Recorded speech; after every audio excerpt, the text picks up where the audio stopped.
NTV input editor Donthu రమేష్ని, చారీ సుధీర్లను అర్ధరాత్రి మీద పోలీసులు వెళ్ళి తలుపులు బద్దలగొట్టి దొంగల్ని టెర్రరిస్టుల్ని అరెస్ట్ చేసినట్టు జర్నలిస్ట్ని అరెస్ట్ చేయడం నేను తీవ్రంగా ఖండిస్తున్నాను. కమిషనర్ సజ్జనర్ టీముతో సిట్టు వేశారట. తప్పని తెలిసిన వెంటనే ఎన్టీవీ యాజమాన్యం క్షమాపణ కూడా చెప్పారట. అలాంటి తర్వాత కూడా ఇంత ప్రొసీజర్ లేకుండా, నోటీసులు ఇవ్వకుండా తలుపులు బద్దలు కొట్టి కుటుంబ సభ్యుల్ని భయభ్రాంతులు చేయడం అది చాలా ఘోరం. అంటే ఎలాంటి మెసేజ్ పంపిస్తున్నారు?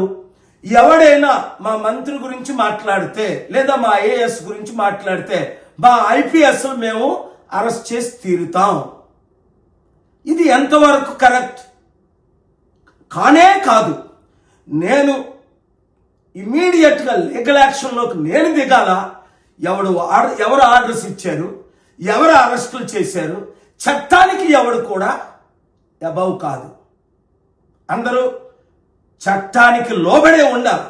అది ఐఏ అవ్వచ్చు, ఐపీఎస్ అవ్వచ్చు, మంత్రులు అవ్వచ్చు, ముఖ్యమంత్రి అవ్వచ్చు, ప్రధానమంత్రి అవ్వచ్చు.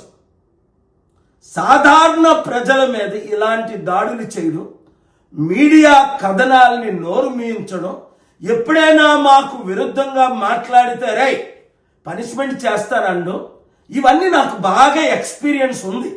ఎలాంటి కుట్రలు, ఎలాంటి రాజకీయ నాయకులు చేస్తున్నారు, చేయిస్తున్నారు అన్నది నాకు పూర్తిగా తెలుసు. సహించేది లేదు.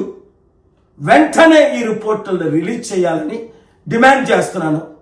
ఈ వీడియో ప్రతి మీడియా ఛానల్ మీరందరూ ఏకం కండి, దీన్ని రిలీజ్ చేయండి. భయపడకండి, సత్యాన్ని ప్రకటించండి, అవినీతిని ఎక్స్పోజ్ చేయండి. మీ కొరకు నేనున్నాను, మనతో దేవుడున్నాడు. న్యాయ పోరాటం చేద్దాం. అందరికీ నమస్కారం.